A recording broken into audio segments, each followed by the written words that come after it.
Hi everyone, it's Jack back with another video. Today I'm going to be talking about Petrobras, a really interesting company for a couple of reasons. One, it is a public company, it's listed in the US market, but it's a Brazilian oil and gas company that has heavy state influence in it, much like many other oil and gas companies that are listed, such as Saudi Aramco or many of the Chinese oil companies. Another interesting thing is it has a P ratio of under 2 at the minute. Obviously its earnings have exploded because of high oil prices, and it is exporting a huge amount of oil and gas out of Brazil to many other countries. It has a dividend yield because of its low price and high PE around 74%, which is absolutely mental, isn't it? And it is actually paying this dividend on a relatively consistent basis. It has a 52-week high, $15. It's a decent way off this, currently sitting around $10, but again, decently off its 52-week low. There's a lot of political risk here, and I want to talk about what I think of this company, whether I think it is worth the risk or whether I think it's a dividend trap. So like and subscribe if you enjoyed the video. Let's get into it. As you can see from the table at the top, the trailing dividend yield in 2018, 19 and 2020 was averaging around 3%. In 2021 it exploded up to 20%. Now in 2022 it's over 60%, way above its 5-year average. And the first indication that it is not a dividend trap is that the payout ratios have kind of been sensible for a long time, and it's actually paying these dividends out. You can see that August 12th dividend, or the ex-dividend date of August 12th, $2.59. That's something like a 25% dividend yield on today's price, which is absolutely mental. It's consistently paying out over $1 per quarter. You'd look at a minimum of 40% dividend yield if it just does that, and it's doing way above that. Absolutely ridiculous returns for essentially just holding the stock amidst political risk. The political risk that is kind of inherent in this company really came to a head at the start of the year when President Lula defeated the incumbent Jair Bolsonaro. This is kind of a big political shift from right to left, and with that came a bit of a sweat that essentially that Petrobras was going to be put under pressure on its dividends, that Lula would pick political allies, as he has done as the new chief of Petrobras, which is all but to be expected, and that they would focus on move towards an energy transition rather than a singular focus on oil and gas, and therefore investor returns.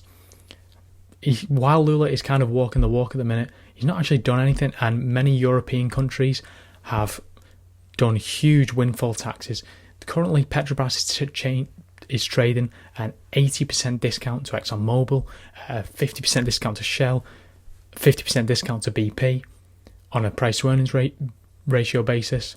And I'm not really seeing the reason why, because these European counterparts have unleashed massive windfall tax. ExxonMobil will probably be taxed at some point. And I think this is just kind of like Latin American bias, a fear of the unknown, whereas really, even if Lula introduced a windfall tax, the dividends are still going to be enormous. It's not going to be a crushing blow by any means. And as it stands, I don't see any reason why Petrobras isn't going to be having a 20+% dividend in the next quarter. Investing to me is essentially a game of risk management. To me, the inherent political risk for this company is more than priced in at its current valuation. Currently it's trading for a price of earnings of about 2, a price of cash flow of about 1.5, and a price of book of about 0.98. Far below the 5-year averages, even below recent times, and oil prices don't seem to be plummeting that much to justify any sort of change in this. And at these earnings multiples, I see no reason why this is an inherently risky stock, because there is more than a margin of safety priced in.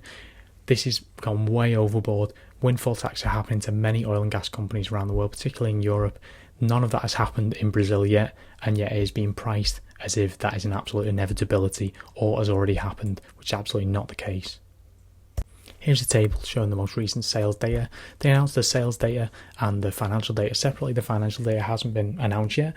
On the next slide we'll show the Q3 results, but I just wanted to highlight these export numbers on a quarter-over-quarter basis are absolutely staggering. 357,000 barrels per day produced in Q4. In Q3 2022, 87,000 barrels per day. That's a 310% increase. Higher exports of oil and fuel oil due to ongoing exports. Absolutely staggering. Really strong performance in this quarter, and I think we can expect really strong earnings.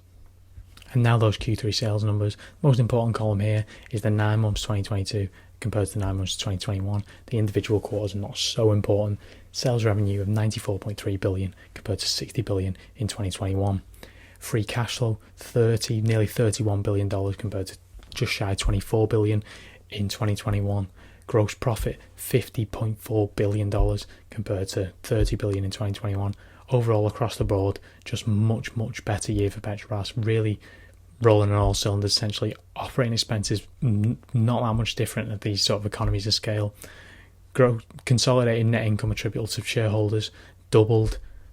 Net debt has essentially it actually went down $1 billion, but they're returning so much to shareholders, they're essentially not catering for the debt, really.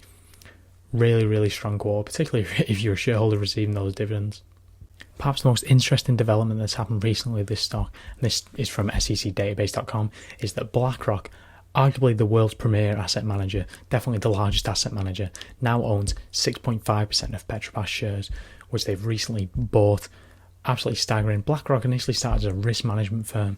I think if it's good enough for them, it's good enough for me in terms of risk. I think this is a more than enough margin safety to justify this risk at 2p. Of course, BlackRock has large stakes in many companies, many of which I will not be comfortable investing in, but it's just essentially a bullet point on the list of reasons why I think this company is dramatically oversold. At these sort of prices, I think it is completely priced in the political risk. I think it's almost nonsense when compared to other, particularly European oil and gas stocks like Shell and BP, where windfall taxes are being introduced by the UK government. That has not happened for this company yet. Even if it does happen, the dividend is probably still going to be pretty nice, and it is more than priced in my opinion. A P ratio of 2, all the other financials, the sales data, the exports data, are screaming that this is a company that is performing really well and is able to service its dividend.